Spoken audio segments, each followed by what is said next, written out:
You are listening to Zen and the Art of Triathlon. All right, I'm over at Gary's house, and he has a homemade water. What is it called? Cold plunge. Yeah. Cold plunge. Well, it's a 16 cubic foot Amana freezer that I sealed. We run ozone to clean it. There's filters on the inside. Mm-hmm. Right now, it's running at 34.3 degrees. And I'm going to try to get in this. How deep? Oh, dude, okay, I'm afraid to touch. I don't want to touch it with my hands. You're going to go in this way. You're going to go leg in, stand, sit down.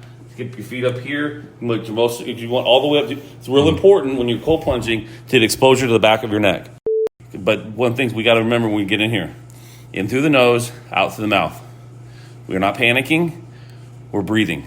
We've got to remember to breathe. Because your fight or flight mechanism will kick in and say, "Oh no, I don't need to be in here." So they said breathe your way through it. If those people on the Titanic just practiced the Wim Hof method, they would have been healthier instead of drowning. Well, they would have been healthier, and then they would have drowned. Breathe. Also, I haven't touched the water. I was about to touch the water with my hand. Just get in. And I figured just get in. No, you gotta. You're gonna psych yourself out. Okay. This is mind over matter. Oh, how long do I have to stay in for? You tell me. You'll tell me when you get in there when you need to get out. I'm putting my left foot in. It's really cold. Yeah. You're overthinking it. Right foot in. Maximum benefit, breathe. Now you're not breathing. There you go. Have you experienced a rush of euphoria yet? A what to my what? You need rush of euphoria. Clarity. Yeah, I think I'm going to be okay. Well, you're going to be okay. You never know, dude. Well, I mean...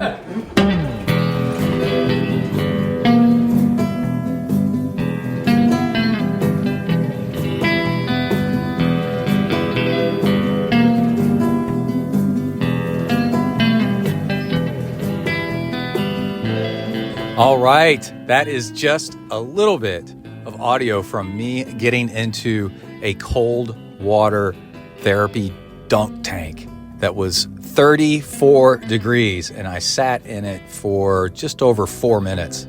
And I'm going to play the full audio of that for you here in just a little bit, but we also have a couple other things to cover. Honestly, I had a whole show recorded that I was going to put out a couple of weeks ago, and then just one thing after another started happening that was really interesting, and I kept saying, man, we need to put out a new show or save it for a show and add it into the show. So we're going to mix it all in here. One of the other things that popped up was I got my hands on the new Zwift Hub Trainer 1 edition, and that's the one that has the single cassette on the back. It's not a single cog on the back, not even a full cassette. And it caused quite a stir because it also comes with virtual shifting, and you can easily swap out bikes on this thing and then just keep the chain line in one place and never shift your bike, and then use this little remote shifter, and you have 24 gears in Zwift that it will shift internally for you, and it's really cool. And now I've gotten, I think, 2 rides, maybe 3 rides by now on it. And I also figured out a problem with it that triathletes should know about, and a semi-solution. And also, if we gang up and put group pressure on Zwift, we'll be able to fix this problem that is specifically posed for triathletes on their tri-bikes. And then also, I've already recorded my review of the women's professional race at Kona for the Ironman World Championships. And that was such an awesome race. And I just want to add on to it a couple other things. I was listening to some show, and somebody mentioned that they thought that the race was boring, or they heard the race was boring. But I have to say that I couldn't disagree more. And I think most people say they couldn't disagree more. The race was awesome. And the reason that it would not be interesting is because you have somebody winning right from the tape, and they're just off the front. So there's no like combat, I guess, back and forth of people trading positions and people running each other down and trying to pass each other. Lucy led it from the beginning. Well, I think that person that made that comment didn't understand the context of what was going on. Is Lucy Charles Barkley has come in second place 4 times.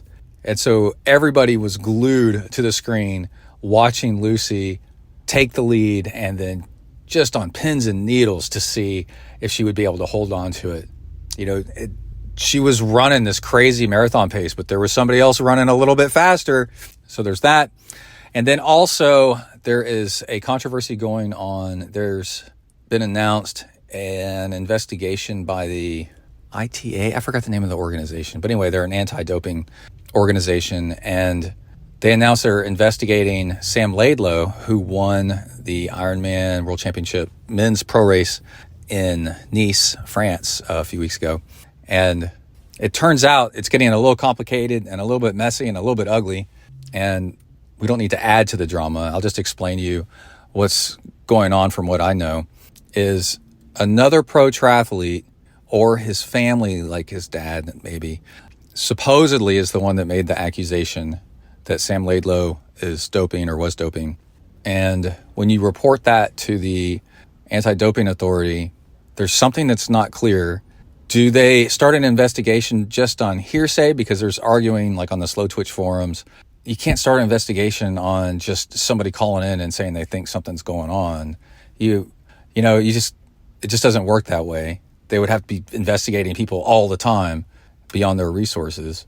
So there must be some sort of credible suspicion or some thread of truth, some sort of evidence, maybe eyewitnesses or, something before you would launch an investigation. And I don't know which way, it goes. Can it just be somebody calling in anonymously and then pretty much it just doesn't sound like that would be enough, because that would just be a really easy way to ruin somebody's life is just to call in. Like you would actually need some sort of proof. But I don't know if that's the case either. And Sam Laidlow went on Instagram and wrote a really aggressive post about how he would never do that. And he's really disgusted and horrified and disappointed and whatever, all that stuff about being accused for doping because he's never doped. But you can't really go on that either because we've seen this happen before with Lance Armstrong aggressively going after people and saying that there was no way that he doped. So then it seems like Sam thought better of it and just took the post down. But it's, screenshot. The internet seems to be forever. So you could probably go read it if you wanted to. But I can tell you, a lot of us have been through this kind of stuff before, with the Lance Armstrong era and all that. And you just can't believe what people say either way. People are so good at putting on a face of either guilt or innocence or whatever that you just can't say, and it just has to come down to proof. So we're sitting here right now thinking it's possible that he did, but if they can't provide any actual proof, then we're back to it's just somebody's word against somebody else's. And it's unfortunate because it makes the sport look bad. And let's say that, Sam didn't dope at all. And I would be furious too. And I'd be posting on Instagram about how mad I am. So you could totally understand either way. But as of this recording, we don't know yet and probably won't know for a while the results of the investigation. So it's just something to kind of know about and pay attention to, keep an eye on, and just wait around until there's some actual proof before you believe anything one way or the other. All right, let's go back to the Zwift Hub One trainer.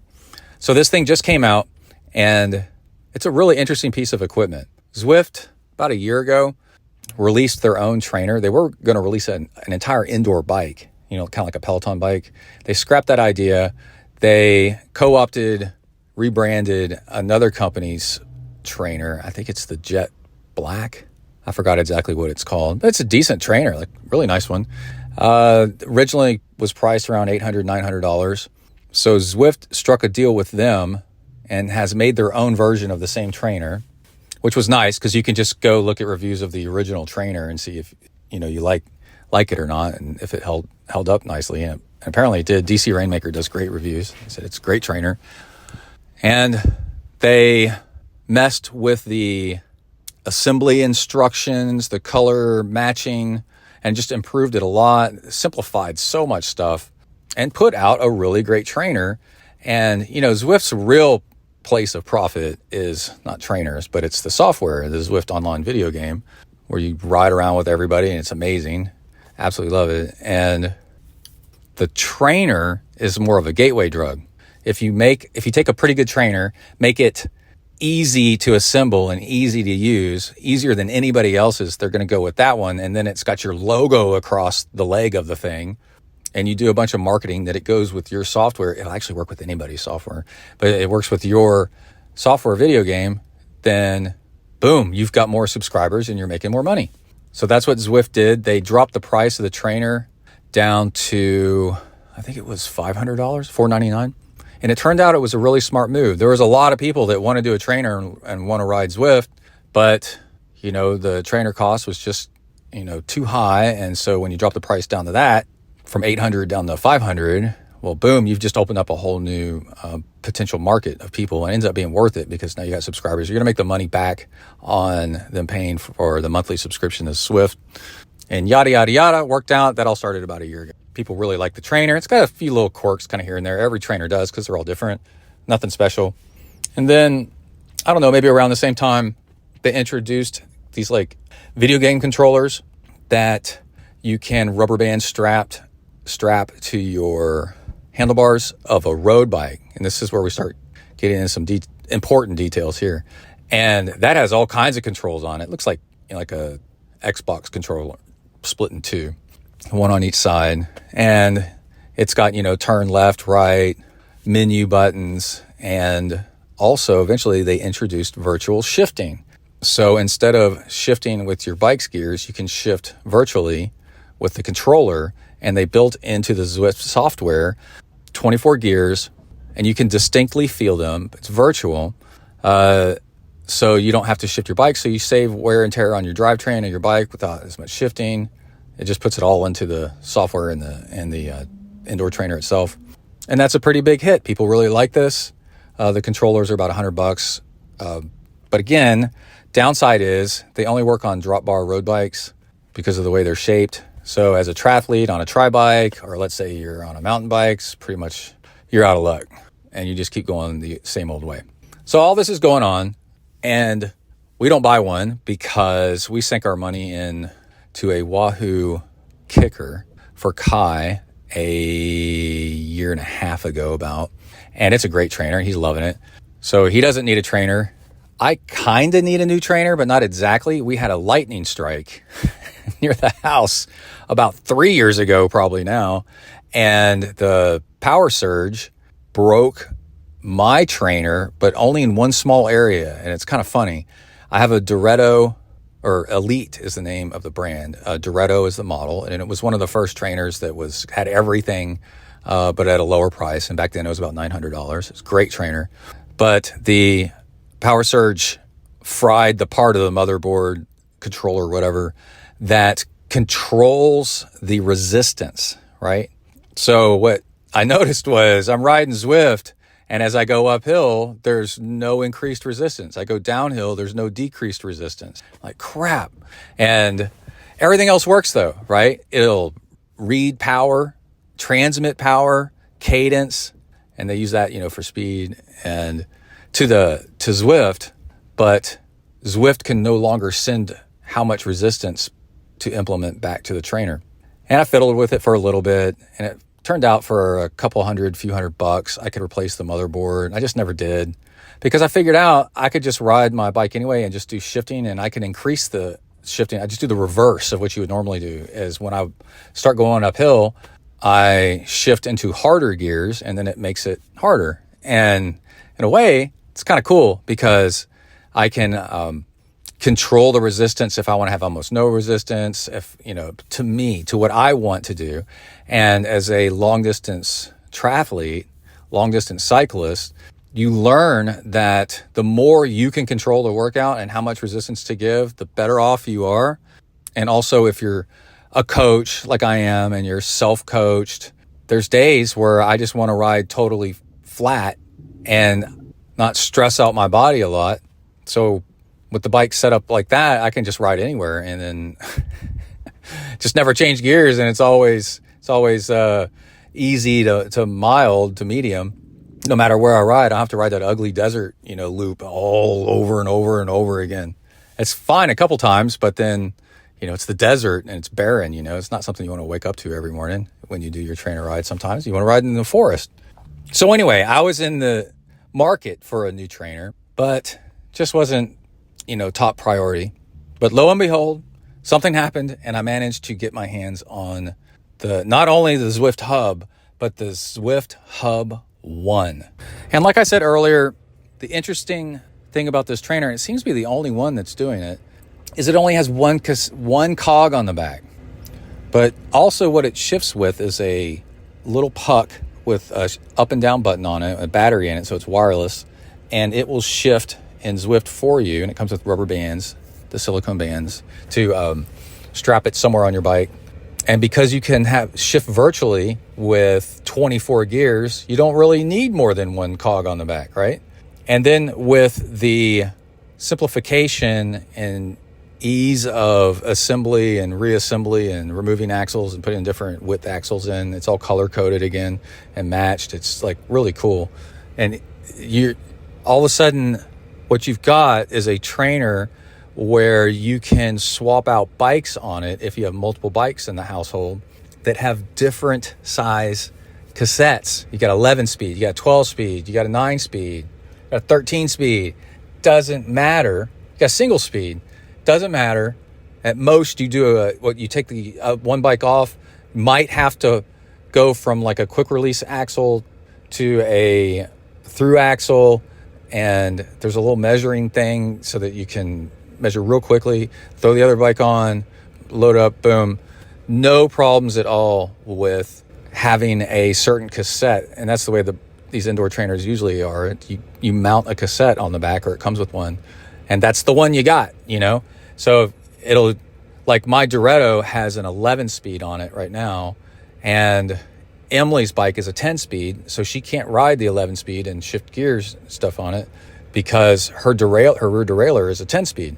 But with this new trainer, it doesn't matter. You just put it like kind of in the middle. You can tell when it's lined up or not, and then just shift with this little remote. So, okay, that's cool. Some people started calling it a game changer, and I was like, well, I don't know if it's really a game changer, but I decided to hold my opinion until I rode it, and that's why I put off making a show. Rode it a couple of times, and there's definitely some game-changing things going on with it. I don't necessarily know if it's the single cog that's the game changer so much, because a lot of what we just talked about you could do anyway, as long as you have the virtual gears and a remote to shift. You could just do anyway if you get the full cassette version. So they make the full cassette version as well, and you can, for the same price, you can order whatever cassette you want on the back, I guess within limits. They say, I want it with a 10 speed, and they'll put a 10 speed on it. 11 speed, 12 speed. I don't know what the full range is that they'll put on that thing. But anyway, if you have that remote or the play shifters, you theoretically could put a bike on the trainer with the full cassette and just not shift. You know what I mean? And you're actually kind of limiting yourself by doing the one cog setup in a weird way. It might be better to actually get the one with the full cassette and then have a way to shift virtually as well. And then you would have the 24 gears virtually plus your 11 by 2 front chain rings. I mean, what is that? If there wasn't any overlap, you're talking about, like 42, 44 gears, 46 gears. And you don't need that many. So anyway, I put the trainer together, and it was true. It only took a few minutes to put the trainer together. It was so simple. And then I turned on Zwift, and because I was using the Zwift Hub trainer, it had this interesting option, when it picks up heart rate and your power, showing you like what to connect to. There's this option that says, well, how do you want to control the game? I guess maybe that's been there for a little bit. I just kind of ignored it because I didn't have it. You want to use the game controllers, right? Well, there's 2 types of game controllers now. There's the one that looks like the Xbox one that's cut in half that only works on road bikes. And then there's this little blip shifter up and down button puck thing now. So you select that. In my case, I select that. But I was already noticing a problem, I think before I even got started. And the problem is that triathlon bikes either have shifting way out in front, you got to reach really far to shift, or if you have electronic, that's if you have mechanical. If you have electronic shifting, you have shifting in way out front and also where your hands are on the bullhorn bars. And when electronic shifting came out, I jumped on it super fast because I immediately recognized it as a safety issue and a convenience issue. If you have to take your hands off your brakes to reach way out front to shift, like we've been doing forever, you now no longer have your hands in a place to control the bike. You're riding with one hand to shift, and you're stretched way out to do it. And also, you can't shift while riding on the bullhorns, the cow, whatever they're called. Anyway, like when you're riding around corners and you're sitting upright and you're not in the arrow position anymore, and you're taking a turn or whatever, and it starts going uphill, or you're slowing down, or you're, I don't know, accelerating because it starts going downhill. You can't shift gears on a mechanical shifting tri bike like that until you get back into the tri position or you reach way out in front of you. And lots of people have had plenty of wrecks doing that.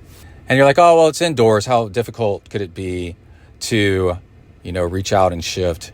Well, the thing is you're on a tri bike indoors, you're locked into a trainer and it torques the frame every time that you ride with one hand and then reach way out in front of you to shift. So it is a far superior setup to be able to shift on the either out on the extensions or at the bullhorns by the brakes on a tri bike specifically. And the thing with Zwift is almost all their courses, because they're trying to entertain people, have a lot of terrain in them, a lot of variation, and you end up shifting gears a lot. So you're in the middle of shifting gears, and also you got a computer set up next to you, you got towels, headbands, computer mouse, all this stuff, and it ends up being like really inconvenient to have only one spot to shift, and it's way more convenient to have two spots to shift. So I thought, I'm going to do some digging around and see if I can get a second click thing, and then I can put one out front and one on the handlebars by the brake, right, on my tri bike. I have a Trek Speed Concept, by the way, and with electronic shifting. I started doing a little bit of research. I go to like Zwift's page to try to order a second clicker. You can't. It's not available. You have to order the clicker and the cassette single cog thing at the same time. And right now it's like $50, $60, which is too much anyway. But pretty soon it's going to go back up to $80 after they're done with the intro price. And I'm like, well, I'm going to ride and see if maybe I'm just being picky or if I'm crazy or something like that. And ride with with just one clicker and see if it's tolerable. And also, I work in the computer hardware software industry, and I know that just because something exists out there does not mean it will work, right? And I'm not going to spend money on this thing, buying a second clicker, unless I actually can prove that it works first, that you can pair two of these shifters before I spend money on buying one for $60 or whatever. So I do my first ride, and it was both awesome and disappointing at the same time. Okay, the virtual shifting thing is super cool. And the coolest part of it is that you can shift gears while coasting or at a dead stop. So you come to a stop, normally with your bike, you come to a stop and you coast, you forget to shift down to an easier gear. Well, as you start pedaling, you're like pedaling through heavy mud, right? Not with this. You can shift down to first gear, second gear, and get going like it's super, super easy because it's all virtual and it's internal. You don't need to shift your derailleur around. Quite a few times you'll mistakenly shift using your old shifters, and the cog has it has like this V-shaped conical thing on either side of it, and it'll make a bunch of racket, but the chain won't come off. And you're like, oh crap, I need to put the chain, and you shift back to where it was. It's a 14 tooth. So that's about where it is on your chain line. And while I'm riding though, I keep moving this virtual puck shifter around on my bike to try to figure out a place to put it. And I cannot find a place to put it that's usable. If I put it on my bullhorns, I've already got shifter buttons there that are in the best spot. So it's kind of silly. And then, so I have to put them like at this weird, awkward angle. And I'm kind of like, whatever. But if I had to, it would work. I'd figure that one out. So I'm riding on that. And then I would get in the arrow position. And then while I'm riding along, every time I have to shift, I have to pull one arm out of arrow position to reach back down to my right, down and back to my right, to shift every single time. And like I said, in Zwift, you shift a lot. And I'm like, this sucks, dude. I've had electronic shifting on my bike since 2016, 2017 maybe. And I'm used to it, and it's fantastic. And I'm like, this is definitely a downgrade to have to reach different places to shift. So then I moved the shifter out to the end of the extension. And well, now if I want to shift, I have to, and I'm riding on the bullhorns because I'm messing with something. I'm sitting upright for a second or quite a while sometimes. Warm up, right? When you're warming up, you're sitting upright before you get in the air position. I got to reach way out and shift like I'm riding my bike from 2011, or 2006. And I'm like, this sucks, dude. What is going on, man? They should have packed this thing with 2 shifters. They should have asked, do you want 2 of these clickers? And then, pack 2 in. Put one out there. Are you a triathlete? Are you one of these horrible people that does 3 sports? And you're riding are you riding a tri bike? Then we'll pack 2 shifters in this thing. And I'm like, okay.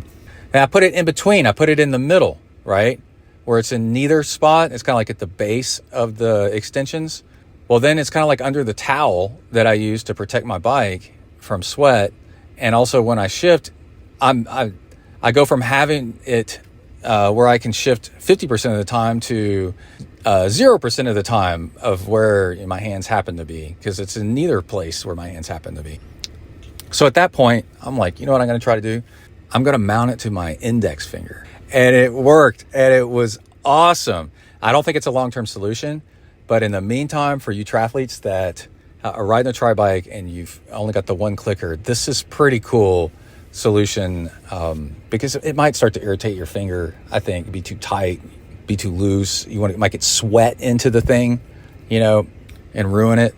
And I guess it's like an 1.5 inches across, like a puck, a little black puck. It looks about the size of a watch without the band on it, with 2 buttons. So if you mount it on the middle knuckle of your index finger with the buttons left and right, you can shift with your thumb by pressing one of those 2 buttons. And then now the shifting is anywhere that your hand happens to be. It doesn't matter. And this is glorious. This is so cool. I saw years ago that SRAM, when they came out with their button shifters, and they're totally wireless and you can put them anywhere on your handlebars. Some people talked about putting them in their glove or like on the side of their helmet or something. I don't know if that ever really took off or not, but I remembered that and I was like, dude, this is so cool. So the moment when I realized this is even better than having 2 shifters, I would still want the 2 shifters, so I have permanent mounts, but then maybe I'll put one of them, like on my finger. But I'm riding and I'm sitting upright and I'm playing some music or something like that. So I'm using my computer mouse off to my right. I don't know what I was doing. I was doing something where my hands weren't on the handlebars and the resistance started to increase painfully because it started going uphill, and I was in the middle of doing something, which happens a lot when you're training indoors. You could be on the phone replying to a text message, I don't know, all kinds of stuff. And I was like, oh yeah, I can shift like right now. And I shifted into an easier gear and then continued on with my little thing and then went back to right, and I go, oh, this is a game changer. This is really cool. And then a little while later, I was riding no hands for some reason. Let's say I keep headbands and I sweat a lot, so I go through headbands. I'll go through like 2-3 headbands in a workout, and wristbands too. And this is all to protect my bike. And I was reaching for a water bottle and I'm riding no hands, sitting upright. And normally that's only good for like 10-20 seconds before you need to shift a gear. You got to lean back, grab, shift. And so you're constantly disrupting the thing that you're trying to do. But I'm riding no hands and I'm shifting at the same time as I want and as needed. And it's awesome, dude. You can literally ride no hands, sitting upright on Zwift now, shifting virtually. So you don't have to reach over and slump back down into the biking with your hands on the bars position. You can sit upright, stretch, arch your back, and still shift because the shifter is mounted on your hand instead of on the bars. It is crazy. And so I've totally fallen in love with that, right? And like, that's so cool. But I still want 2 shifters because I'm a little concerned that I'm going to get sweat into this thing. And also, you want shifters on your handlebars too. It's just natural, right? And also, I'm very, very curious. So I do a bunch of Googling, and I find out that, oh, wait, quick, by the way, Zwift has added a whole new section of road that's got lots of rolling terrain, so with tons of shifting, but I think it's 11 miles long, just one way. It's pretty cool. Anyway, somebody said, oh, somebody's already tried this, and yes, you can pair 2 remote shifters. And I went and looked, and it's DesFit, who does a really good channel, and he did the remote clicker like what I've got, the little single clicker thing, the little puck, and you can pair it to the game controller style shifters, right? You can pair both of those at the same time. So you can have the game controller things on your drop bars, and then you could put this little puck shifter anywhere, like on your bike, on the top bar of your bike, if you have a road bike. That's another thing would be really cool, right? You would, if you had 2 of these little puck things, you could put one, on your right shifter hood, for example, brake hood, and then one on your top bar, right? But from my experience working with software and hardware, I said that doesn't prove that you can connect 2 click shifters. That proves that you can connect a click shifter and the play game controller. So I don't trust that answer yet, but I just kept running across, well, it should work. It should work from people that do not work for Zwift, by the way. And in my experience and the work that I do for my day job is whenever somebody says should in a meeting about a project, that's where the problem is going to happen, right? Everything else is all figured out. It's when somebody says should, well, it should work. This software should work with this other software. This store should be open at this time, right? That's the things that you write down. Anytime you hear that, it's my pro tip of the show for just regular life. Anytime somebody says should in a meeting about a project, write that down and then go double check that thing, because that is your weakest link and where things could possibly fail, because that's the thing that's not verified yet. Okay, so I messaged Zwift. I sent them an email to customer support, and I said, hey, can I get a second clicker? And they said, sure, send us the invoice number and we'll send you a replacement. And it was just kind of weird, the way they said it. And I'm like, no, I just want to see, like, where on your website can I just order the little remote clicker thing? It doesn't exist, right? You can't just order these. You have to have bought the entire trainer, and then they might give you one. And I'm like, but I want one and I have money. So take my money and give me a shifter, and it actually makes people enjoy your product a little bit better. So I was a little confused what's going on here and getting more suspicious. And my friend Gary, the same guy that I went over to his cold dunk tank with, happened to have the same trainer with a single click shifter as well.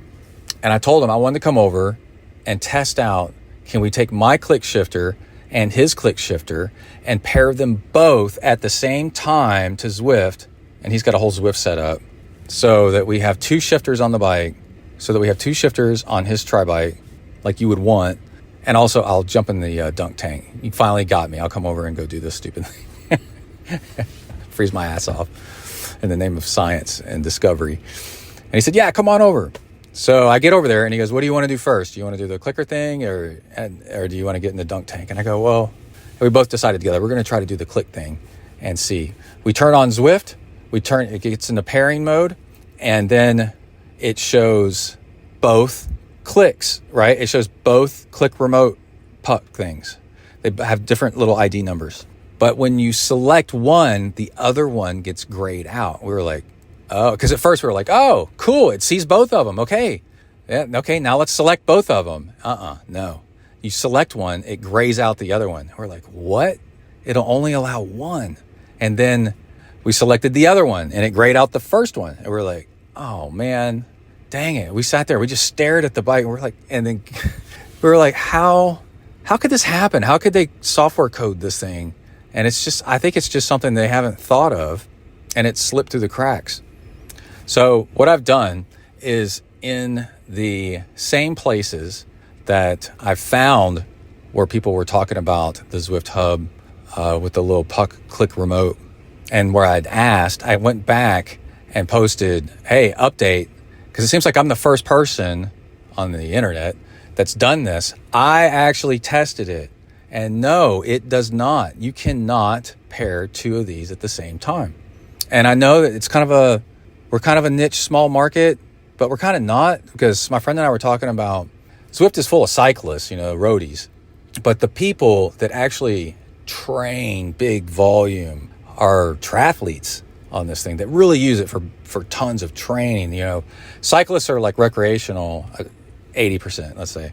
They're just cyclists, But people that are in the triathlon and use TT bikes, they're serious about not cycling so much. They're on Zwift to train. So they're kind of your hardcore users is the point I'm getting to, where people with the drop bars and that could use the Zwift Play remote are kind of more of them are just recreational users. But your triathletes are hardcore, and they're going to want this thing to have 2 shift spots on their tri-bike. Okay. So anyway, I've gone on too long about this. I posted that, hey, Zwift, can you update your software so that it'll allow 2 clickers? I don't know if there's some sort of hardware limitation. I don't think there should be, but you just don't know sometimes unless you work for the company, the back end of things. And try to not over-explain so I'm not too annoying. As a triathlete, you want 2 shift points on your bike. These are little clickers. They're cheap. People will pay money for them. You should sell them on your website as add-on little buttons, just like SRAM does with their add-on little blip shifters, right? And we've got money to spend. We want to give you our money. You've got the product. Put it up there for sale and make some money. So I would really appreciate it if the listeners of this show could also comment and send Zwift support. It's easy to do.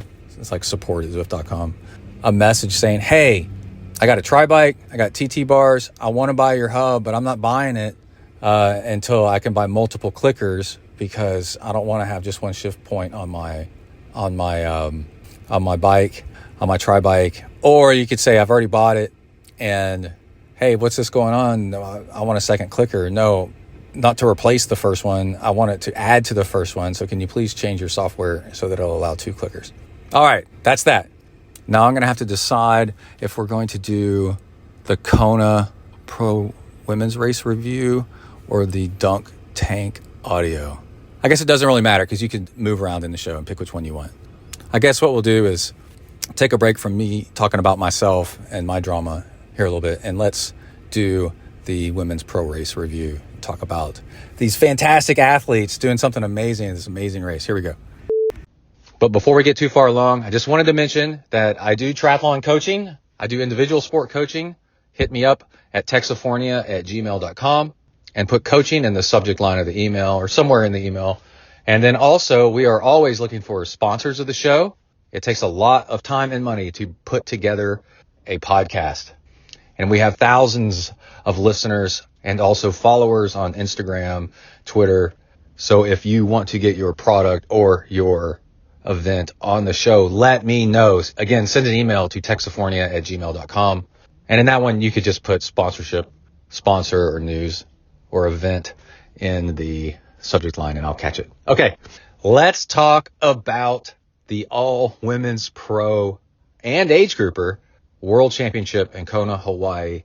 And this is just turning the Ironman world upside down.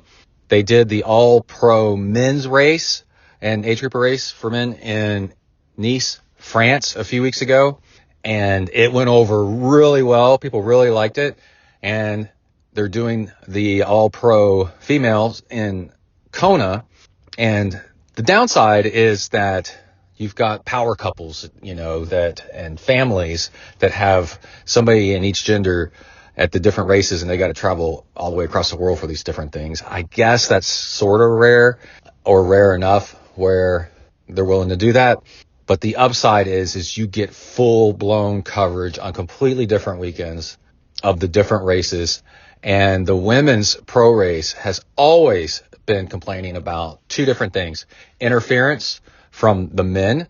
So the pro men usually go off, pro women go off, like say 5 minutes apart. Kind of depends on the race, 5-10 minutes apart. And then 5-10 minutes later, everybody else goes.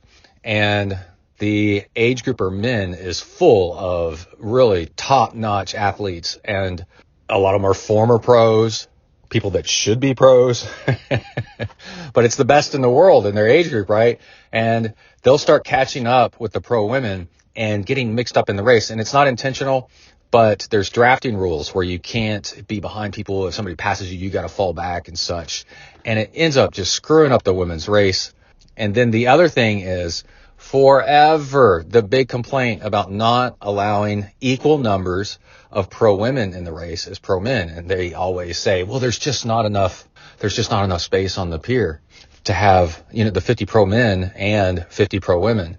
And their rationale is, well, there's fewer pro women in general, which I'm not actually sure is true anymore, but because there's fewer pro women, then they're going to say like 30 pro women. And they're like, we thought this whole sport was about equality. It's the same distance for everybody, have the same number of pros.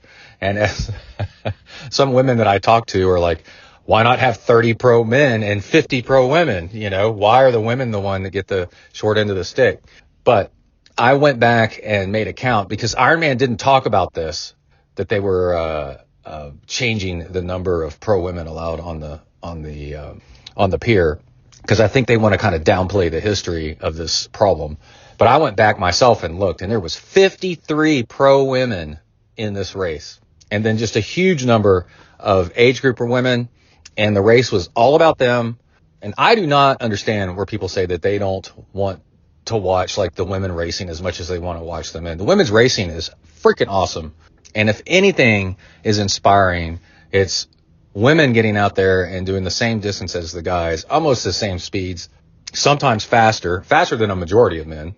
And then when you start to dig into the stories of these women, a lot of them weren't served the ability to be an athlete, on a silver platter, where that's all they have to do. They have to, a lot of times, support a family. They have a career. So the number of pro cyclists and pro runners and women that also have PhDs is insane. They're some of the smartest people with their own careers, and they're doing this, a lot of them on the side, and running their own lives. It's so inspirational. For example, there's 2 women that have won the world championship that are moms. That's so great. But anyway, let's talk about the race. Of course, Lucy Charles took off and won the swim in something around 50 minutes. Oh, and conditions, by the way, were really great.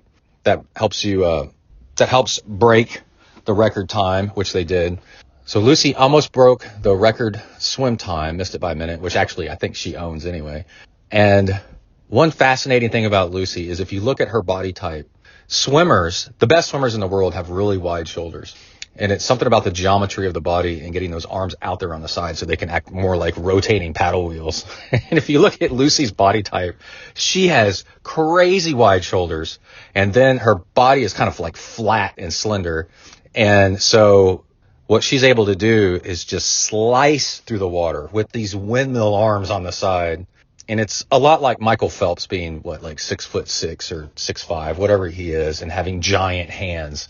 You can a lot of times look at somebody's body type, like in basketball, and be like, okay, they're going to be a pro. They're going to be some of the best in the world. And so and also Lucy comes from a world championship, I think Olympic swimming background. So she came out of the water, and then on the bike, she took the lead, and I think she had a lead of a couple minutes or so on the bike. And Lucy's body type is very thin and slender, which helps if you're tall enough and you have like shoulders like her, it's not a problem on the swim. It definitely helps you on the run because you hardly have any weight to carry along with you. But on the bike, it's a bit of a problem. You'll notice that a lot of the powerhouse bikers, as long as the course is level enough and not like climbing mountains, are big dudes. Big guys actually generate so much power, and then it's a volume to surface area kind of thing. They don't have as much drag as you think you would have. So Lucy, being kind of thin and slender, like facing into the wind, that's a bit of a problem. So in the past, she's kind of messed around with that specialized bike that she had and some weird bikes, trying to make some sort of advantage for her to work on the bike and be aero efficient in the bike. And she's had stuff like fall off the back of her bike with these weird bikes, and especially the specialized one. And then a couple of years ago, she went with Cube, which is a European brand. I think they might be German. And it is a straight up conservative styled for a triathlon bike. Just no frills, simple design, clean, speed, weapon. And after having lost bottles before in races, I'm sure she's got those locked down with like those Gorilla Grip cages. Somebody else in the race lost a fuel bottle or both bottles and got a penalty actually for the bottles coming off the bag. I think Lucy has been through that, doesn't want that to happen again.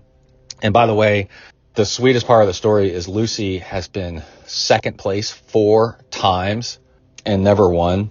And one great way to predict who's the winner is look who's got issues and who's pissed off and who's been burned and angry about it. They're going to put in the extra training and then put in the extra effort and the extra power on race day to come out ahead.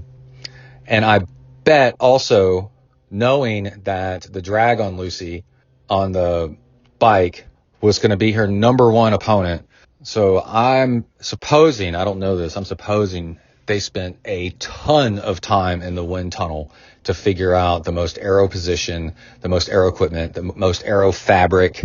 The only weird thing I saw on her bike is, it's something that a lot of people are doing, is the forearm pads, to under your elbows is more of like a tray. And they're kind of cheating the rules a little bit to do that, but it's within the rules, so it's not really cheating, and a lot of people are doing it. But it's like kind of like a tray to lay your arms in, and somehow that's okay, and that creates kind of like a fairing effect. But everything else on her bike looked pretty typical, bottles behind the seat, bottle between the arms. And she finished the bike. I did not look to see what her average miles per hour was, but it was 4 hours and something, which is hauling ass. And then she started the run, and then I think she averaged something around a 6:30 miles. She did not run the fastest run. Annie Haug, I forgot how to say her name. She's German or Swiss. Ran just a tad bit faster and was running her down, but did not have enough distance to actually do it. And I think Lucy was absolutely running for her life to win this race. This is finally the time where she was going to be able to pull it off. And she is the first person ever, I think, definitely the first female to win the Ironman World Championships from tape to tape, which means she won the swim. She led from the swim and then never got caught and led the entire way. Usually somebody like catches up after being passed on the bike. They catch up on the run, they play like tactics and conserve here and conserve there. No, she was the best on the day at everything in general. Somebody ran faster than her, but she was already ahead of her, by the bike. I'm sure somebody biked faster than her, but Lucy was already ahead of her so much on the swim that it all worked out. And wow. The other thing was there was no showing the men and then going back and trying to look at what some of the women were doing. It was the entire women's race from end to end. And also they did something right. They showed it on YouTube, which I have learned is by far the best platform to cover a race. When Lifetime is doing the Gravel Worlds, the Gravel Series, they're showing it on Instagram, which is just a terrible platform. You get these short little bits. It's hard to keep up. It's hard to know what's going on. Just put it on YouTube, and then everybody has that. Everybody can, scroll back, forward, whatever. There's comments. There's all kinds of great stuff. So just do it on YouTube, and they did that right.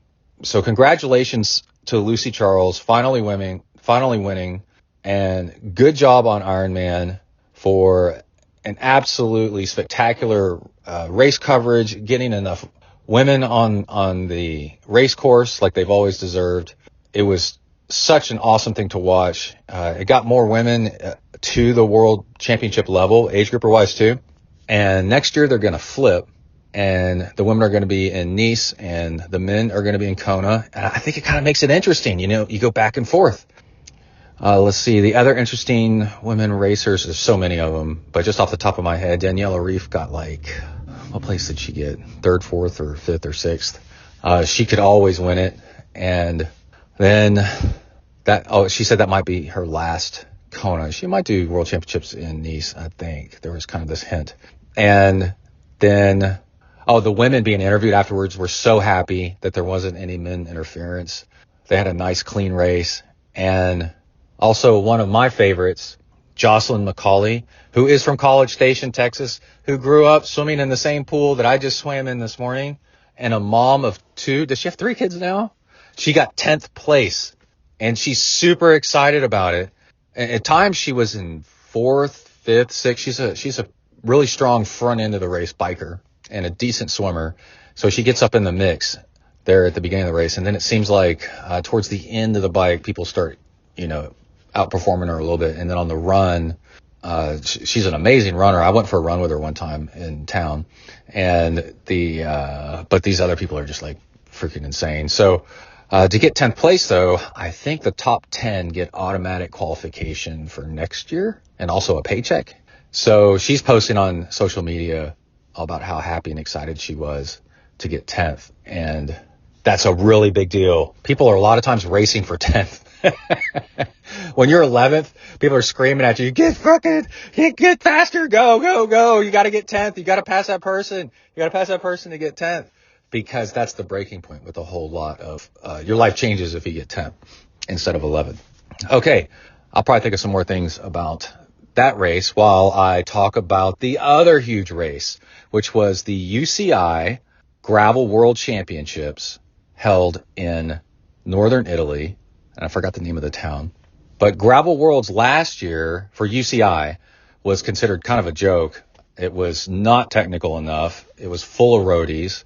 A lot of our gravel people over here in the United States, who are the best in the world, decided not to go because it wasn't really a real race. To them, same kind of standards that we have in the United States.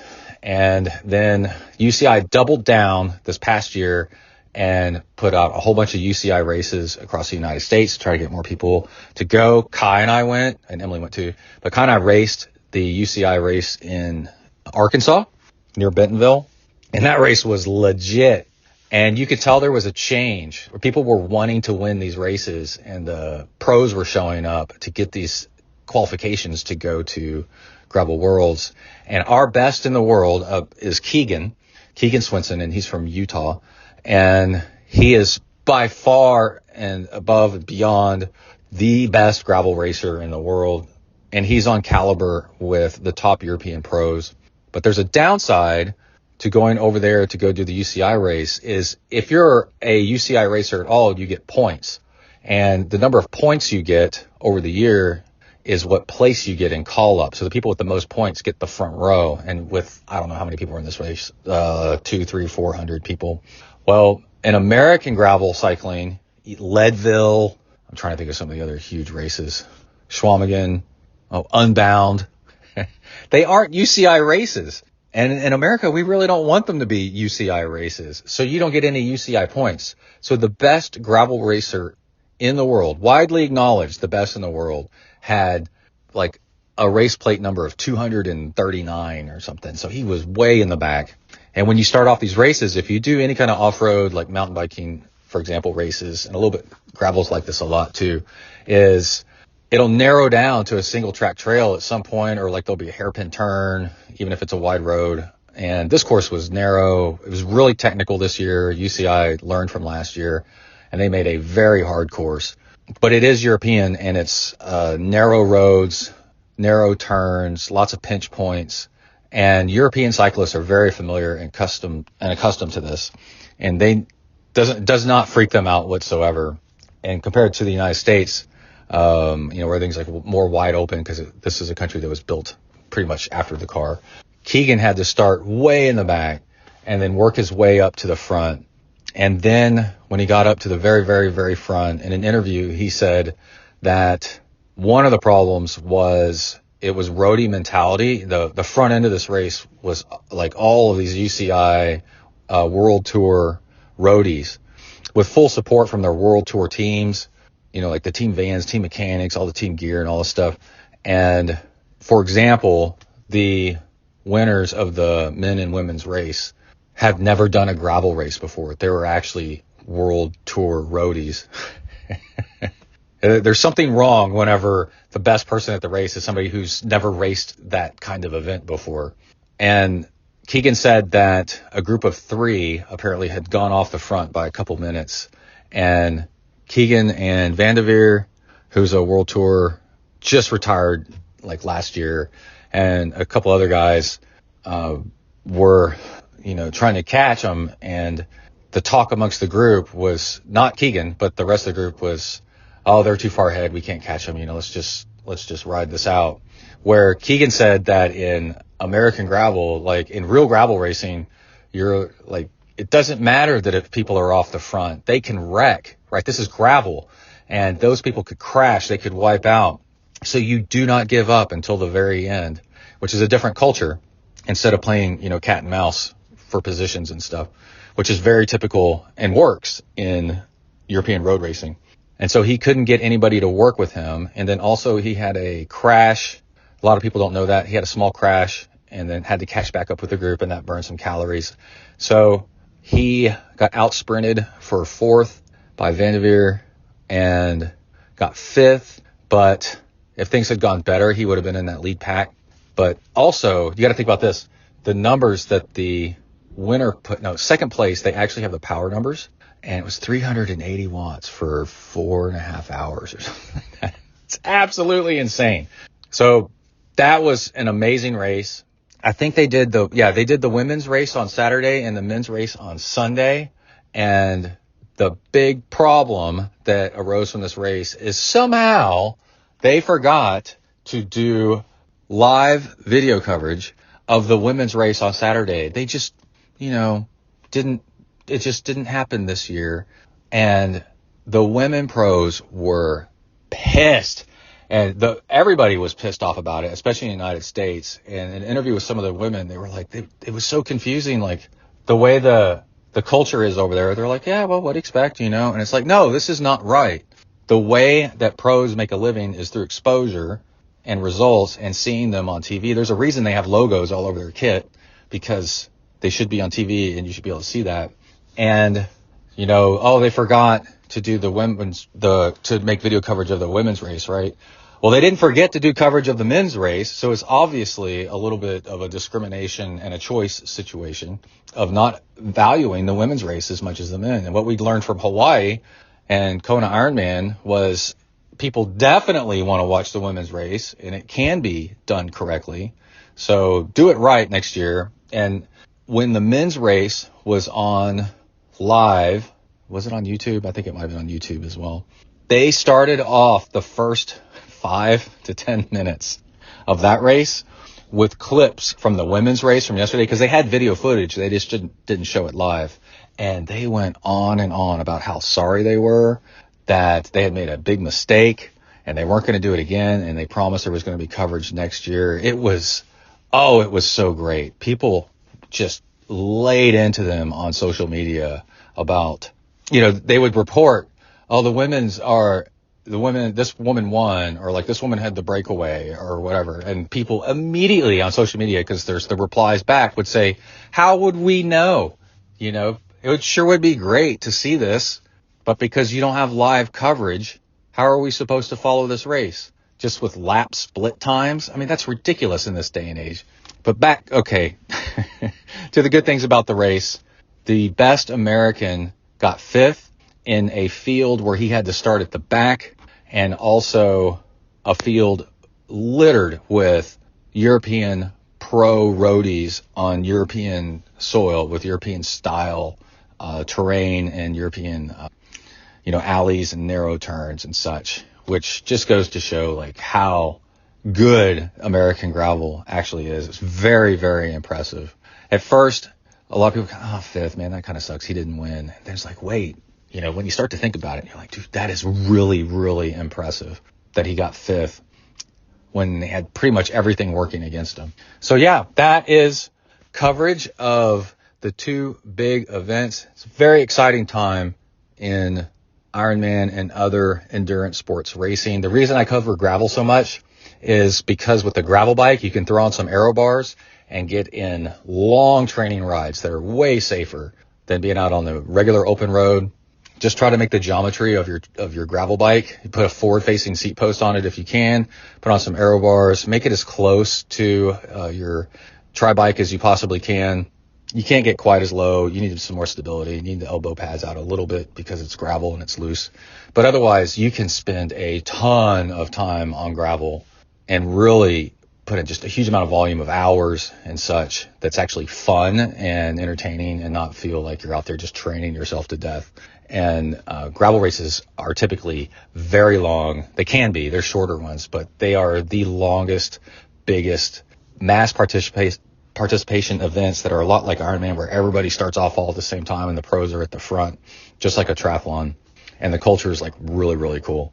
So that's why we cover gravel so much. I got into doing gravel as a alternative to road riding all the time out there with cars and being bored out of my mind. And it turned out to be like the best thing I've ever done with cycling, as far as like mental health and enjoyment and adventure, and also getting in the cycling that you need so that you have the volume that you need so that you can go out and do.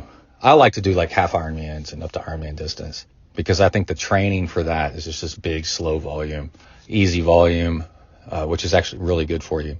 So that's how we end up in the gravel world, and why we will continue to cover gravel events and do gravel events, because they are a really great side sport to doing just straight up triathlons. It's kind of like doing ultra running. We cover that a lot too.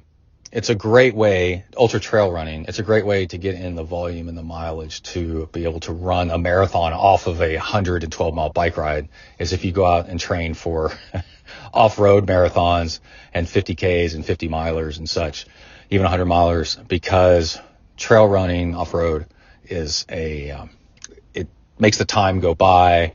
You're less likely to get injured. You're in the shade. It's beautiful. And the culture is absolutely really great. So it swaps right back over in the triathlon. It's really nice. All right. Let's talk about the cold dunk tank. There's actually a more professional word for it. I can never remember what it is. I'm going to record while I'm driving here real quick so we can get this show put out. So my friend has one. He built it himself. You can spend like 12 grand and buy one, or you can go online and figure out how to build one yourself. Friend's pretty smart. He bought one of these freezers that's a flat top, like storage freezer. And I guess that's what's keeping the water cold. He epoxy coated, I guess, and painted kind of a royal dark blue, the inside of it with blue epoxy paint. And then bought an ozone generator, maybe made for this thing, and some, clear hose tubing with an aerator stone, like for a fish tank. Put that on the end of this thing, and that ozone aerates the water to keep it clean. Because one of my first questions was, dude, I don't want to get in something that's dirty or whatever. How do you keep this thing clean?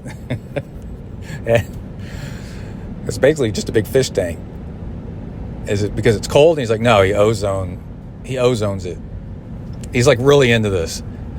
And I'm like, okay, I can work with this so far. And then also, he's got a big temperature gauge on the wall that shows like the low and the high or something like that.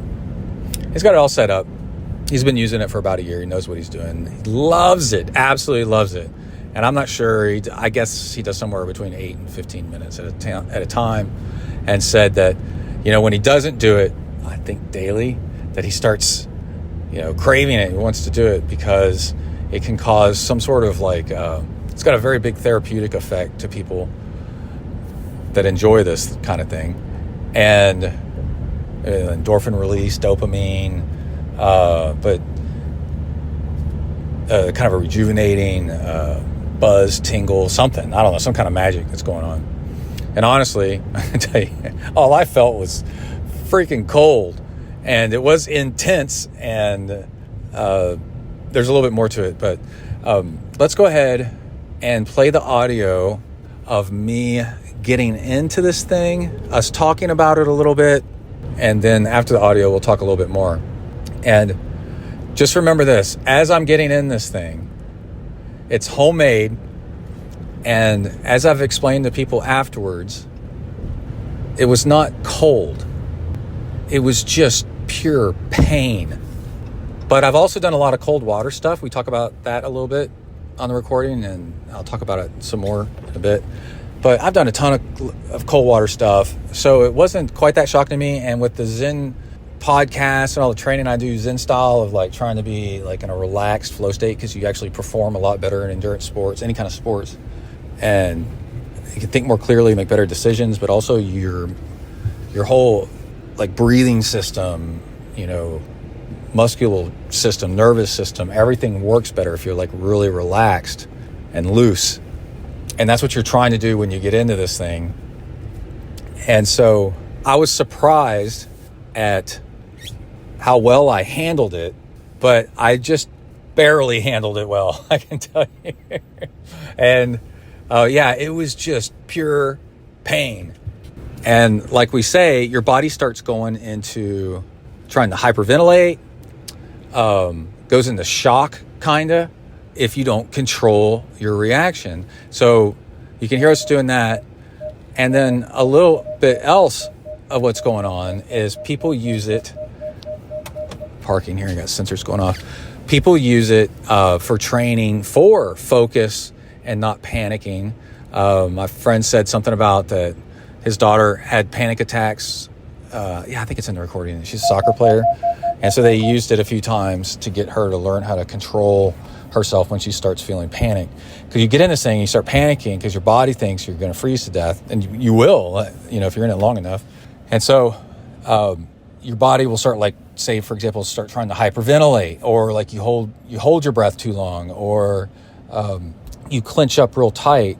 And the whole Wim Hof method, is it can teach you, and you can actually survive it if you just breathe deeply. And it's something you have to train yourself how to do. So I was trying to do it, and I did okay, because I've done, I guess I'll go ahead and say it now. We talk about it in the show too, but I did the Alcatraz triathlon. That water's like 52 degrees. That's like half an hour, 52 degrees. We're in wetsuits and stuff, but water that's so cold that when you get in, you get ice cream headache. I used to surf down on the coast in December, and the water was in the 50s, and you're talking 2 hours in 50 degree water, 55 degree water, being rolled around and tumbled. My friend says this thing about, do you feel like you're drowning or anything? And I'm like, no, not at all. And he's like, okay, that's probably your cold water experience. Some people feel like they're start freaking out like they're going to drown in the thing. And then one time I was open water swimming off the coast of La Jolla, and the water was really cold, and I wasn't wearing any kind of wetsuit or anything. I was just swimming in just swim trunks. And I started getting too cold, and my body started shutting down, and I was still quite a few hundred yards from shore. And it really, really scared me. Your body just starts turning into like molasses, and it's like the scene in Titanic where Leo DiCaprio's character just kind of slides off the door, because you just turn like into stone. Like, it's really weird, like glue, And what I did in that situation was, I was like, I got to build up body heat. So I just started trying to swim as hard as I could, and that got me to shore, but I was cold. I barely got to shore, and I was cold for like a full day, I think. Like 24 hours, my core temperature dropped so low that I was having to wear heavy jackets and stuff. And when I lived in California, I'd surf in the morning, be really cold, surf year round. And I would be cold until about lunchtime, I think, before my body started to warm up from being so cold and your body core temperature dropping down. So this isn't my first rodeo with cold water. And also, we have a backyard pool, and I get in it a lot when it's cold, but just very briefly. So knowing all that, I still could totally appreciate that this water is cold, and I did not know what the temperature was. I managed somehow to miss the temperature gauge on the wall before I got in, and my friend did not point it out to me either. And then the water was 34 degrees. It's 1 degree Celsius, and that is by far the coldest water I've ever gotten into. I think if any colder, it's a block of ice. You can't get into it. And if you don't, I already did. I looked to see how long I was in there, and it was 4 minutes. 4 minutes at 34 degree water, just trying to do my breathing and stay with it. Okay, so let's go ahead and listen to that, and we'll be right back. Oh, we need to come up with a secret code name for you. For what? I don't know. You want your name on the podcast? I don't care. Okay. All right, I'm over at Gary's house, and he has a homemade water. What is it called? Cold plunge. Yeah. Cold plunge? Well, it's a Yeah, it's a 16 cubic foot Amana freezer that I sealed. We run ozone to clean it. There's filters on the inside. Mm-hmm. Right now it's running at 34.3 degrees. Right, because I asked you, how do we know the water's clean? Well, and you said that you run ozone. I run ozone every night at 11:30. Uh-huh. The lighting's kind of sucks here, but you can see the bottom. Okay, yeah, and so we're doing the thing like Lionel Sanders did, without the talent. And I'm going to try to get in this. How deep? Oh, I do. Okay, I'm afraid to touch. I don't want to touch it with my hands. You're going to go in this way. You're going to go leg in, stand, sit down. Get your feet up here. If you want all the way up, it's real important when you're cold plunging to get exposure to the back of your neck. Okay. So the brown fat that most of us have, it is on the back of your neck. Starts at the back of your neck. I just read that the other day. Brown fat. Yeah. So you want to try to get all the way up to your neck. Okay. One, because we want to activate that vagus nerve right there. Mm-hmm. But one thing we got to remember when we get in here: in through the nose, out through the mouth. We're not panicking. We're breathing. We've got to remember to breathe. Okay. Because your fight or flight mechanism will kick in and say, "Oh no, I don't need to be in here." So they said breathe your way through it. If those people on the Titanic just practiced the Wim Hof method, they would have been healthier instead of drowning. Well, they would have been healthier, and then they would have drowned. Yeah, so, I told Emily I was coming over here, and she goes, "No, do not do it." So let's remember one really important thing. Okay. All the testing that's done out there says 11 minutes per week. Anything more than 3-minute sessions doesn't have any extra physical benefits, but that's where your mental training comes in. Okay. Because when you're in your 3rd, 4th, 5th minute, the mind is trying to tell you. So you remember you have 3 major focus points of your body. You're underneath your cheeks, your hands, and the bottom of your feet. Okay. A lot of people who try this keep their hands out. Me, everything goes in. Okay. So. Okay. All right. Now, I thought I had more questions, but I just... that's not it. I will kill it. We're going to kill it right now. What do you mean kill it? What is kill? Power to it. Oh, so I don't accidentally shock myself? I do get into it. There is a minimal potential risk that the electricity could... So we kill it. Okay. All right. Here, hold that. Yeah, so you're going to go in. You're basically just going to go foot to the bottom. So there's a filter right there. Yeah. Right? And there's over there. So you won't even see it. You'll go foot in, bring your other foot in, or tall legs, so we're a lot easier for us, and then just sit down. Okay. And the reason the water's so low, because the water's going to come up. Just think about how much water you're displacing. All right, I trust you. Breathe. Also, I haven't touched the water. I was about to touch the water with my hand. Just get in. And I figured just I was going to get in. No, you gotta. You're going to psych yourself out. Okay. This is mind over matter. I'm going to turn the fan on because we live in Texas, and last thing you need to be worried about is mosquitoes. Yeah, I'm starting to get bitten a little bit, even though it's October. Okay. So, wait, again. Step in. But what's the breathing thing? What do I do? In through the nose, out through the mouth. Okay. If you were wearing a heart rate monitor, what we would see an initial spike. We're looking. So turn that on. I'm going to record this as a workout. Yeah. I'll just do. Well, there's actually a cold plunge has a setting for Garmin, so that's how I record mine. But you can record it as an open water swim, and it'll start on your heart rate. And you'll see that shock value, and then you'll be able to note after the couple minutes, especially on the time, how long you're in there. So, I listen to podcasts on the day. I know, you're a very smart guy. Motivational stuff. I have no heart rate on this one. Okay, we're going to switch it. I'm not delaying, I promise. Just make it a run. Yeah, I'm going to switch it too. Get out. Resume, save, discard. Yes. Let me switch it over to a run. Come on. This is a good test of the durability of a Garmin Phoenix. There's my heart rate. Okay, come on, heart rate. I don't have a heart rate yet. I have no heart rate. There it goes. Okay, 68, 71. That's not bad for... Yeah. Well, for the anxiety.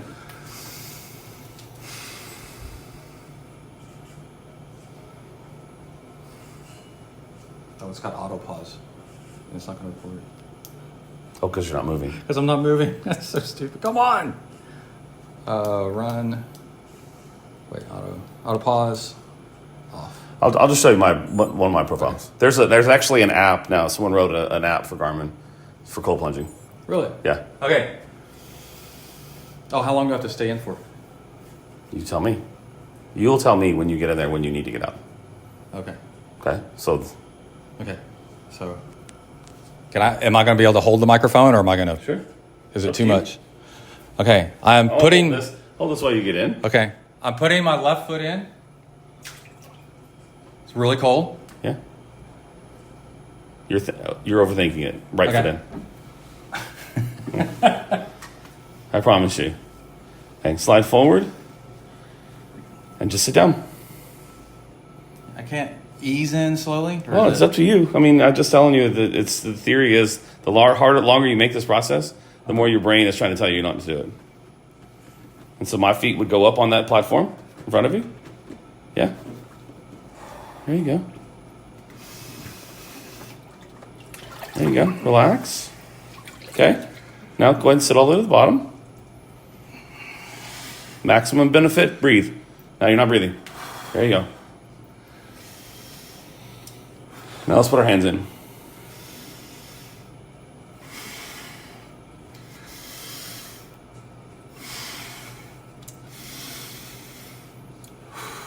There you go. Perfect.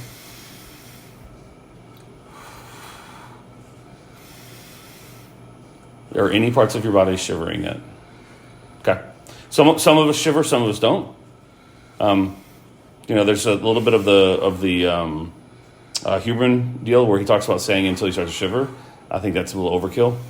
But again, everybody's different. You think there's thin guys that are great at polar swimming, and there's heavy guys that you would think a bigger guy like myself would be able to tolerate a lot more. But it still has to do that shock system. Have you experienced a rush of euphoria yet? A what to my what? You need rush of euphoria. Clarity. No. Okay. Pain in my forearms and hands. Okay. So your hands, you can either bring them out now to acclimate a little bit. When you move them now, what happens is they'll get colder. So in a situation like this, move your feet back and forth. Okay. Rock your body a little bit. You're very tense. Relax. I know that's easy to say to someone who's not in the water, but we can start a timer.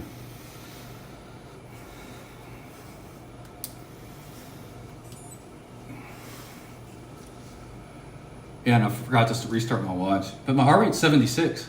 Yeah. So you've settled, you've calmed. Remember to breathe.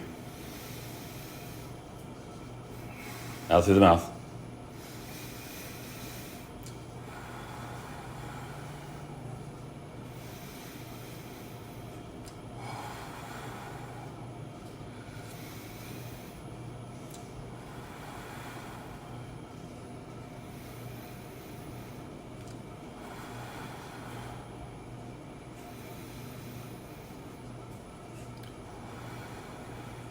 Okay, can you let your shoulders go back?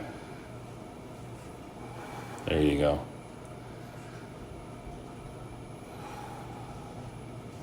So see, there's a tension associated with the activity that comes along with the brain telling you, I shouldn't be doing this. Some people, when they get out, will have a huge flushing. Like my girlfriend Sarah's, her son Zane, he does it. He goes completely red, but he's super low on body fat.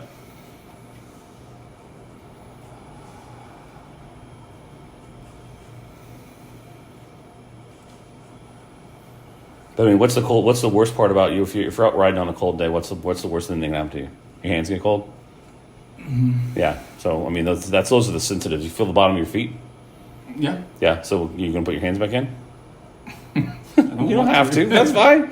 No, because that's where that tingling and that pain starts.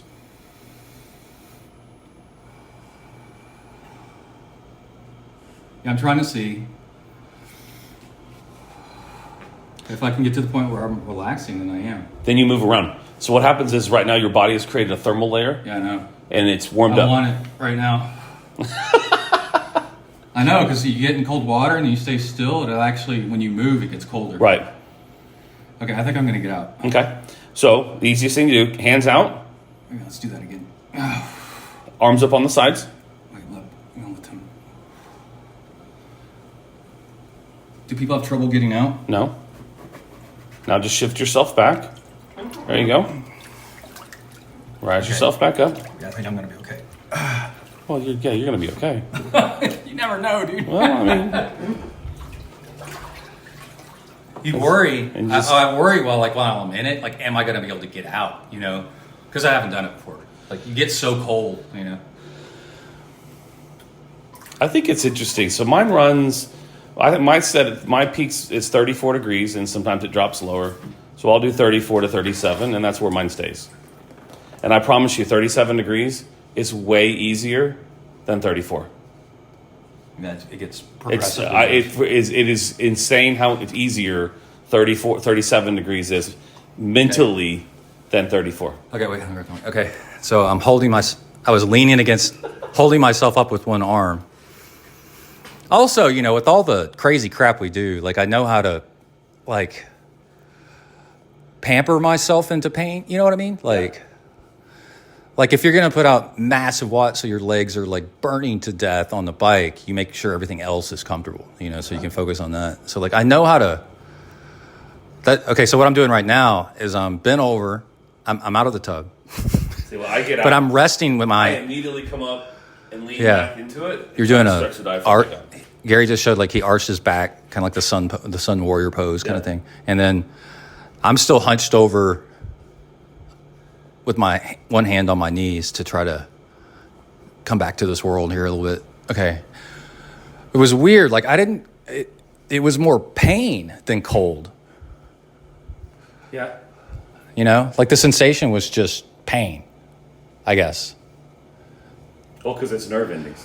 Yeah. So the one thing that you're doing, you're teaching your body, especially on how to acclimate to cold. So people that regularly cold plunge have a greater aptitude when they do go out into cold. It's no different than like sauna. People that do sauna work are so much easier. Regardless of their body composition, they're so much more equipped to handle higher temperatures. Yeah. Same thing with cold. It should translate better into increased neural synapses in these, because like in your hands, your face. Now, I'm not a head dipper.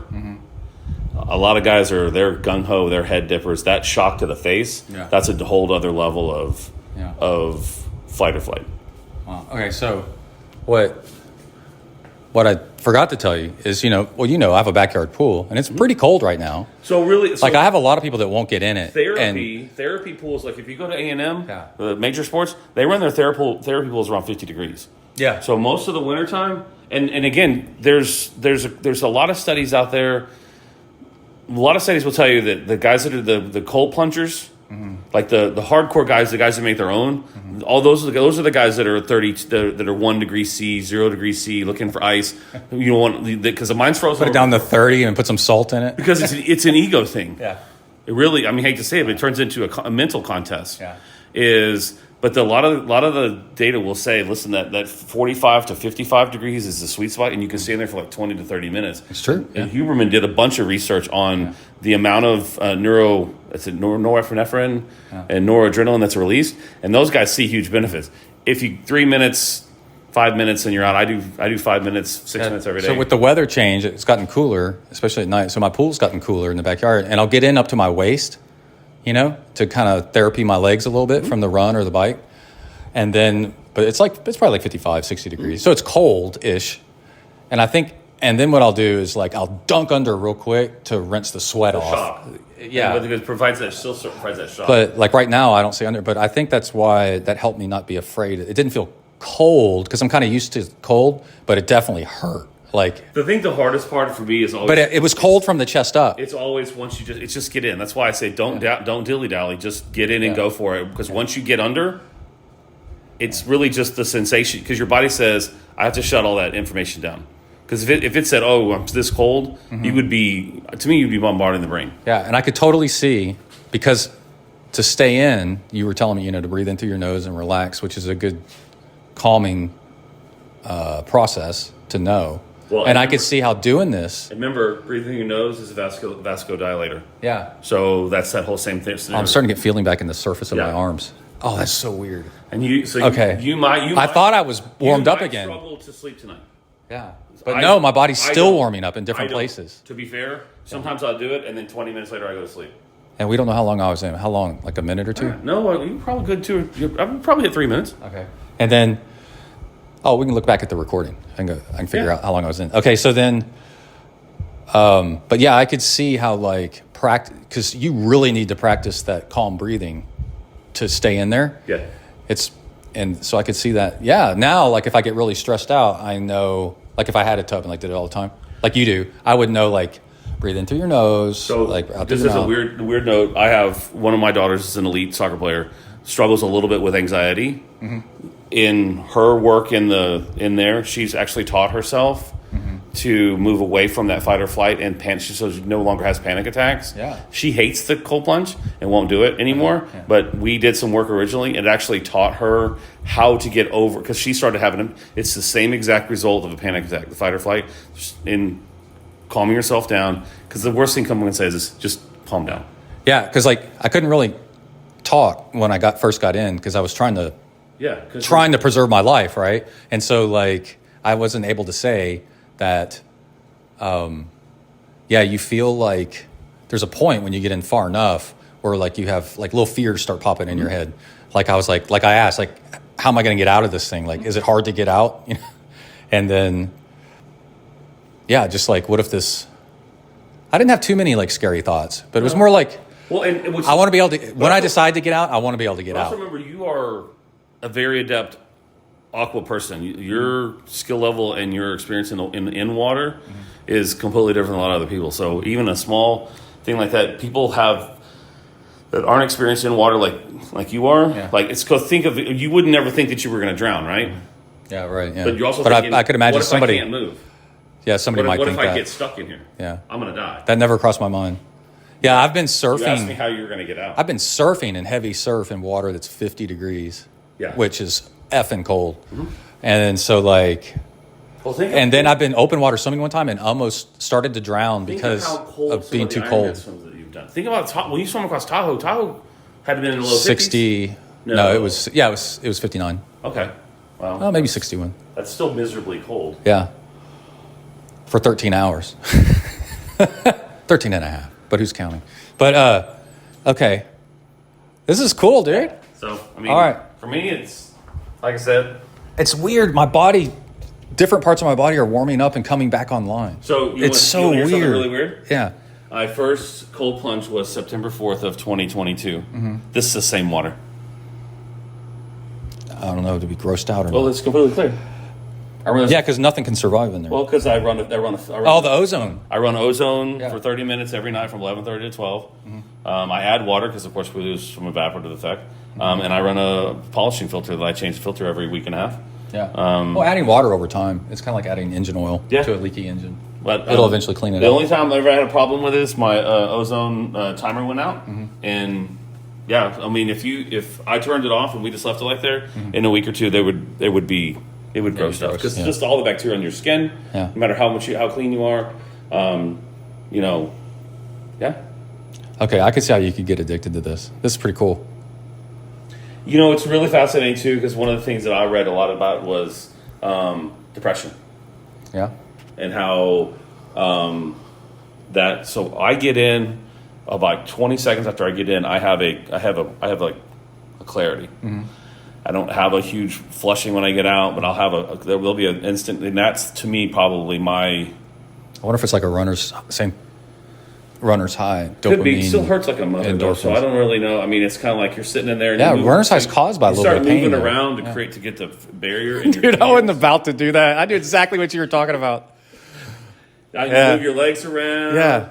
Because I just moved my hands from where they were, up to the surface of the water, and they immediately got way colder. And your body builds an insulating layer of heat around it in the water. That's how a wetsuit works. Perfect example, right? You want water inside your wetsuit to create a thermal layer. Yeah. So it's. My God. Now you raise the temperature in there to 36 degrees. So we started out at 34? 34.3. Oh my God. Okay, I'm going to take a picture of this. Send it to Emily. It probably won't set. All right, so that's the dunk tank cold water therapy experience, the full experience. I left in all the audio of me shivering to death. And like I said, when I got out, I actually felt pretty cool, like feeling your systems come back online. And do I recommend it? I mean, yeah, sure, as the experience to say that you've done it. Now I can say that I've been in 34-degree water. I think it was 4 minutes when I looked at the audio time. Definitely do it in an environment with somebody that's really experienced, and also make sure there's a very sufficient exit plan, meaning you're going to want ways to get out of the water quickly if needed with help in case something happens. And also I brought with me a beanie hat, a warm jacket, some towels, so that I could put on a lot of layers as soon as I got out of the thing. When I used to go surfing in really cold water, you always bring that stuff with you so that you can warm up as fast as you can, because when your core body temperature drops, it takes a long time for that to come back up. All right, so we're almost at the end of the show. Just have a couple important things. One is that I actually own one of the Shimano cranks that got recalled, and it's been in all the news.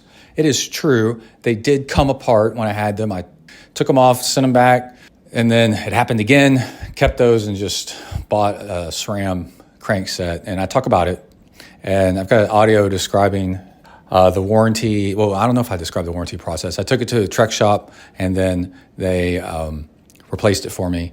And it took a short amount of time, a few weeks ago.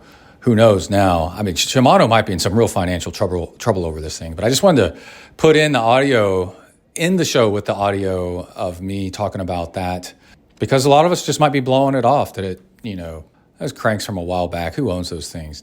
Dude, I owned a set. I owned 2 of them, and they really did come apart. So I got this audio bit. We're going to end the show with that, of how they kind of came apart and so forth. And then I also wanted to say what's possibly coming up on the next episode. You never want to promise things because they might not happen. But the new route on Zwift came out, and it's really long and it's really flat-ish with some minor hills in it. It's wonderful for long-distance bike training. So I'm going to talk about that. I haven't ridden it yet, but I've watched somebody else ride it. You can just log into the game and watch other people. So I became a bicycling perv and watched somebody else bike the thing. I don't know who it was. And it's pretty impressive. So we're going to talk about that. And then also, as of this recording right now, tomorrow I will be going with Kai to Burnett, Texas, to pre-ride the Austin. Is it called the Austin Rattler? Yeah, I think it's called the Austin Rattler, even though it's nowhere near Austin. The Austin Rattler qualifier race for Leadville, the Leadville 100. The Leadville 100 mountain bike race, which starts at 10,000 feet and goes up to 12,400 and back down again, is 100 miles long. It's so popular that you actually have to qualify for it at a series of other races. And one of them is a place where Kai and even myself have raced a bunch. And he's got a real chance of qualifying for Leadville.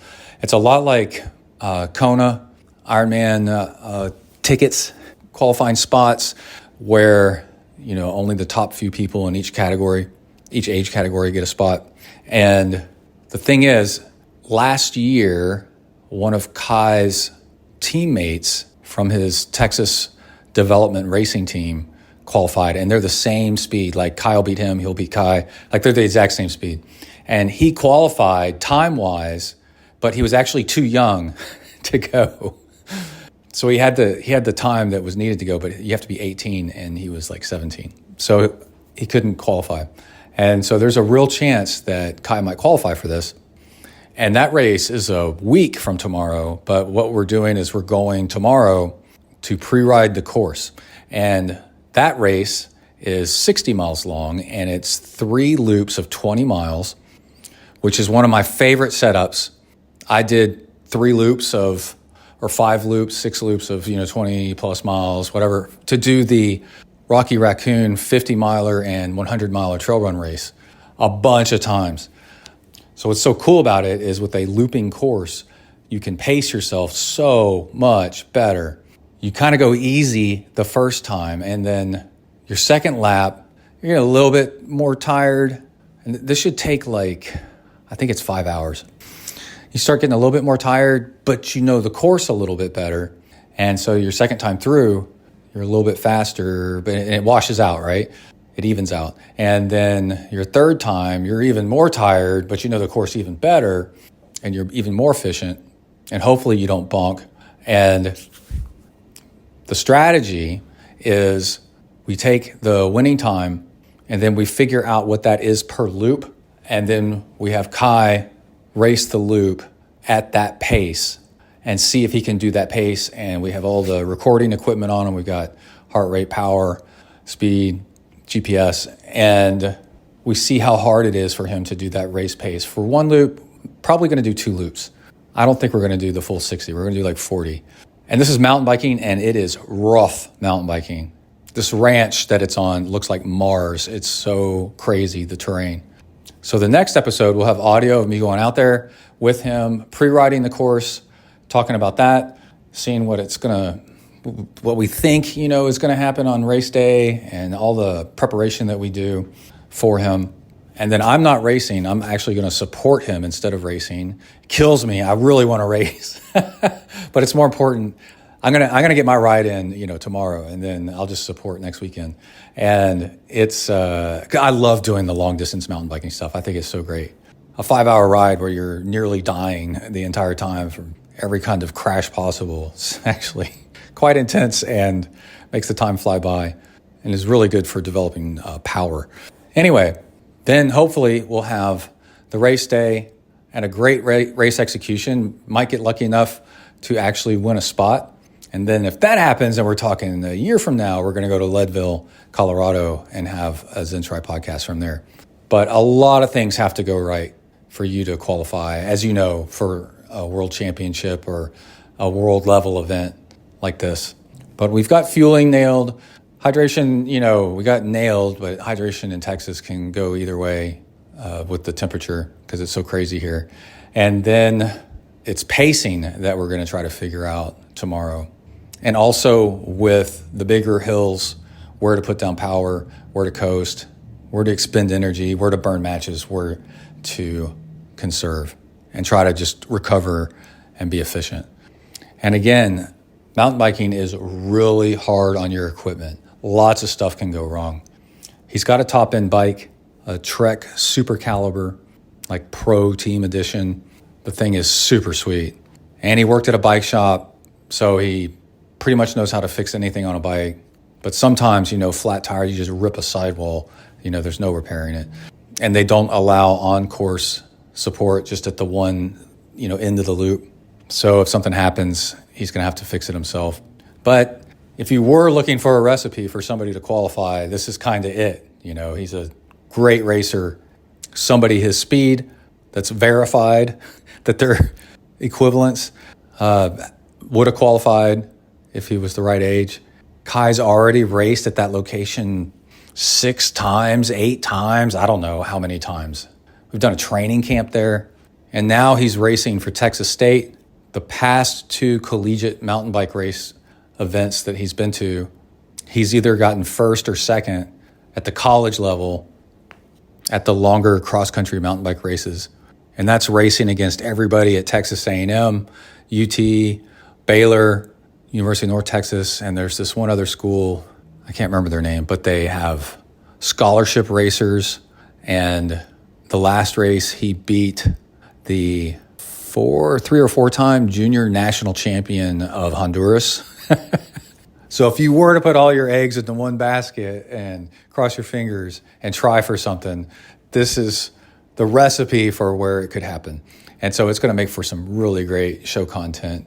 And if something happens and the race doesn't go well, or the race goes really well, but then he still doesn't qualify, it'll still make for a really great show, because then there's next year. They have the race every year, and you can learn one year to the next.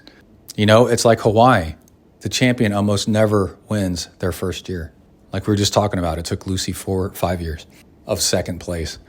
In fact, that's an interesting statistic that a lot of people don't know, is the number one identifier of who's going to win the race this year is who got second or third last year, I think. people progressively work their way up, 10th and 7th and 5th and 3rd, 2nd, and then they win Hawaii. But regardless, what we're going to record and put out there is the analytics and the strategy, planning, and execution of a race that's 4, 5, 6 hours long. And y'all can all see how it's done. Okay, so that's it. I'm going to see you next episode, and we'll leave you with the short bit I recorded about the Shimano cranks. All right, everybody stay safe out there. Work the uphills, cruise the downhills, and keep the rubber side down. Out. Hey, I just wanted to jump in here and record something really quick. I had a couple things pop up while I was mixing the show down to make it into a podcast. One is the Shimano crank recall. I actually own one of those cranks. I owned 2 of them, actually. And one came on my 2015, I think it is, Trek Speed Concept. And I rode it for a while, let's say a year, maybe 2 years. And I don't remember how that one started coming apart. But I remember it was pretty substantial suddenly, where it really started to bend weird or something. And then I looked down and it was, coming apart. And I took it to the bike shop. And that's when I noticed that this crank was actually glued together. It's 2 pieces of aluminum that's glued. And I guess it's like a skeleton and hollow on the inside. And that's what saves weight. But I had the Ultegra. It was a really nice crank. But I was definitely not impressed with a glued together crank. But I think it might have been under warranty and they replaced it. I can't remember if I had to buy a new one or not. It was quite a long time ago. And I rode again for another year or 2, and the crank came apart again. And what I noticed was like my crank arm was starting to tap the chainstay, which meant it was bending or something like that. And this one came apart in a slightly different way, but was the same thing. It was splitting apart because it was glued together. And I went to the bike shop, and I think it was out of warranty by then. And they said, yeah, this is a thing, man. We're seeing a lot of this. And they suggested, or maybe I thought of buying a SRAM, Force, which is, I was like, what's the equivalent in SRAM? And they said, Force. Ordered that thing, and beautiful crank. And it was, it is, because I'm still using it, solid carbon fiber arms on the thing, and had no problems with my crank ever since then. So all this stuff that you hear about with these cranks, you're like, who could this possibly affect? This is old too. I had 2 of them. And they're talking about Shimano. Shimano is a massive company. They make all kinds of stuff. But they were like, it could bankrupt Shimano. I don't really think so. But it is really interesting. You have a lot of faith in your bike that it's built well, and the parts, can't possibly be faulty because they've been making bicycles for 100-something years. And no, you definitely can buy parts that are not well made. And the scary thing is how long it's taken Shimano to finally admit it, that they had a problem with these cranks. And basically what happens is when you epoxy glue 2 things together and then you get sweat in it, the sweat eventually works its way into the seam of the 2 pieces and then starts corroding, and then the corrosion actually expands and then it splits apart the pieces that make up the crank arm. It's just kind of messed up. So I just wanted to squeeze that into the show, that I didn't want to sit on that for too long. All right.